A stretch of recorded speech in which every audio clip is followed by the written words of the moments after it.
มาเป็นคนลาวจะได้เฮาแสนภูมิใจคนลาวมีน้ำใจใครหรือใครมาแข่งกันคนลาวอยู่ในไทยนาเพียงแนมตาเราเข้าใจกันสมคำที่เขากล่าวหาเขาลาวอันนั้นหาสนุกคนเดียวแดนดินที่จำปาสงสารนาตะเบลเสียงแคนธรรมศาสตร์สวยงามแห่งอาบน้ำใส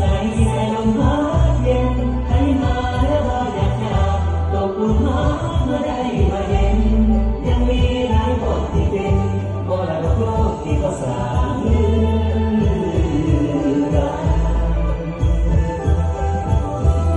คนลาวขอความเท้ามีสิทธิ์สอนมีความสิทธิ์สีมีบุญประเพณีหลายร้อยปีที่สืบสานสอนเพื่อบุญออกพรรษาถึงเดือนห้าที่ไม่สงกรานต์เดือนโลกที่เขากล่าวขานเอาพากันนำมาเสริมบ้าน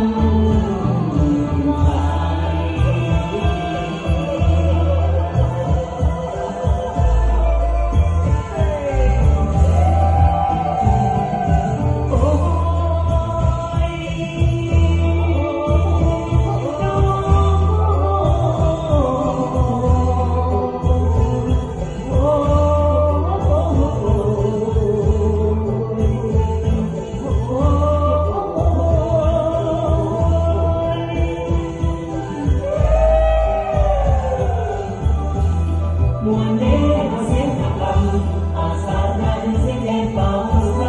เมื่อเสียงซึ้งบนบั้งไฟ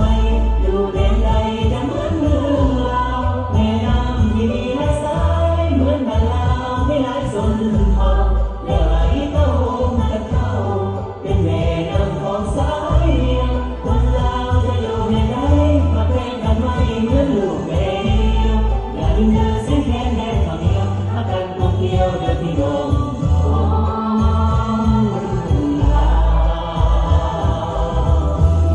ปีใหม่ขอพักการกับประธานสมมาพ่อแม่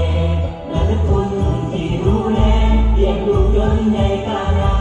วถือเป็นมือสันวันนี้เป็นประเพณีของคนส่วนลาวเลือกแต่งผ้าขวัญผ้าขาวถ้ามองกันเข้าผูกแขนเกินขวัญ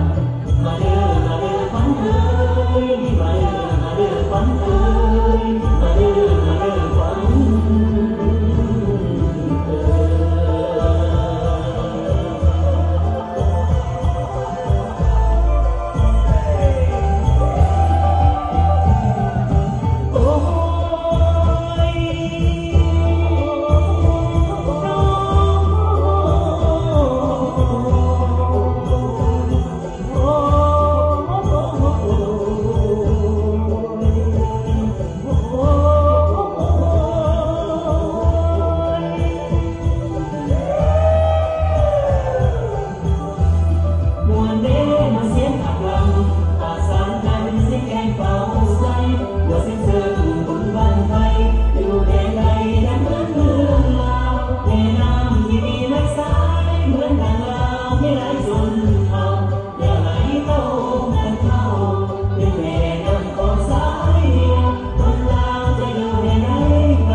ปีใหม่